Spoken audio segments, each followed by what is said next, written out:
C'est le nouveau son de la scène rock alternative régionale, l'ascension fulgurante d'Hollis Park, un trio régional formé il y a moins d'un an et déjà un premier album intitulé The Harvest. La chanteuse Mano Hollander et le batteur Roch de Roubaix sont nos invités ce midi. On va faire votre connaissance avec ce portrait signé Jean-Louis Manant et Patrick Duluc et on se retrouve juste après.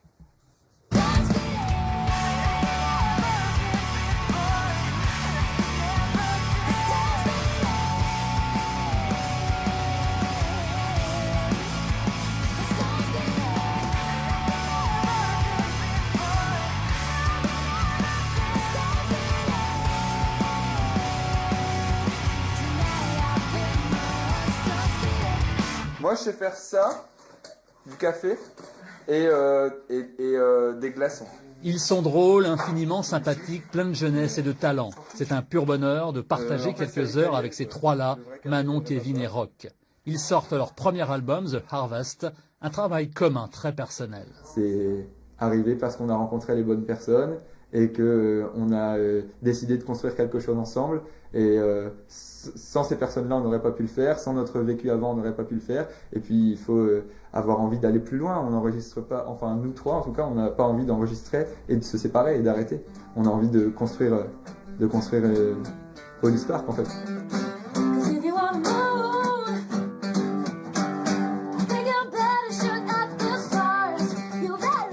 En seulement une année d'existence, ce groupe 100% nordiste s'est taillé une petite réputation sur la scène rock. On essaie de faire revivre le rock en France. C'est pas forcément ce qui est le plus évident, mais et puis bon, on a choisi quand même les textes en anglais pour pouvoir s'exporter. Mais c'est vrai qu'on aimerait bien pouvoir redonner le rock au goût du jour, quoi. Holi en Inde, c'est la fête du printemps. Spark en anglais, c'est une étincelle.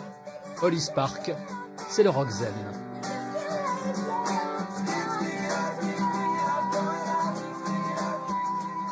Le rock zen d'Hollis Park, vous êtes d'accord, Manon?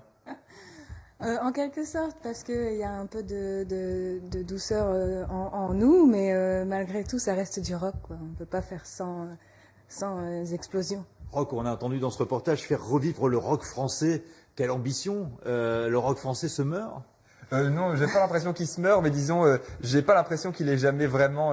Pendant le reportage, on parlait de trust, de téléphone. Après, du haut de ma petite culture qui n'escalait, j'ai pas l'impression que ça ait vraiment jamais explosé un jour le rock français. Et si ça pouvait nous arriver, vous imaginez? Bon, quel fardeau à porter, quelle mission vous êtes donné. Alors, maintenant vous êtes de Saint-Omer, Roch, vous êtes de Roubaix. Kevin, le troisième complice, c'est de Valenciennes. C'est un joli trait d'union régional. C'est une belle représentation de notre région. Vous êtes rencontrés comment? Alors, merci. Kevin et moi, on s'est rencontrés à l'EF2M, école de formation au métier de la musique, qui est une école à Tourcoing, voilà, en 2011.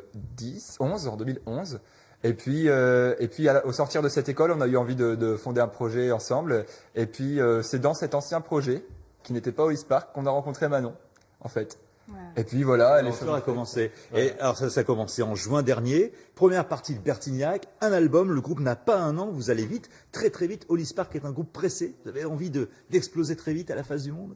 On a la niaque, et puis disons qu'avec le projet qu'on avait avant, on avait toujours les mêmes ambitions. On voulait absolument faire de la scène et rencontrer des gens. Et du coup, avec ce nouveau projet, on est tout de suite rentré dans l'art, quoi. De quoi nous parle The Harvest, justement, pour rentrer dans l'art et dans le vif du sujet?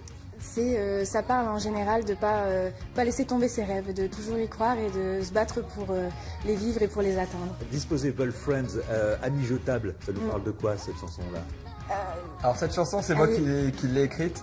C'est quelque chose de très personnel en fait. Finalement, ça parlait d'une expérience que j'avais eue, une expérience d'amitié au sein d'un ancien groupe justement, avec un des membres du groupe. Et vous savez, ça fait on vit des expériences très très fortes quand on est ensemble et ça crée des liens d'amitié presque aussi solides que des liens familiaux. Et puis un jour, les choses ont fait que à la séparation du groupe, ça s'est pas très bien passé entre nous. Et notre amitié s'est un peu étiolée et on en était tous les deux fort affectés, d'où cette chanson-là. Compliqué entre les gens. Vous avez enregistré dans un studio d'Amont en Artois, un tout petit village du Pas-de-Calais. Votre son n'a rien à envier aux grosses productions anglo-saxonnes. Comment vous êtes arrivé à ce petit miracle-là?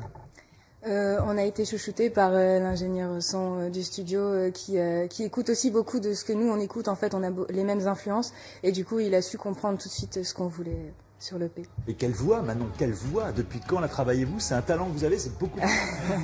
Depuis une dizaine d'années, je crois, depuis que je suis en âge de participer au concours de chant de la région et que mes parents me poussent à le faire.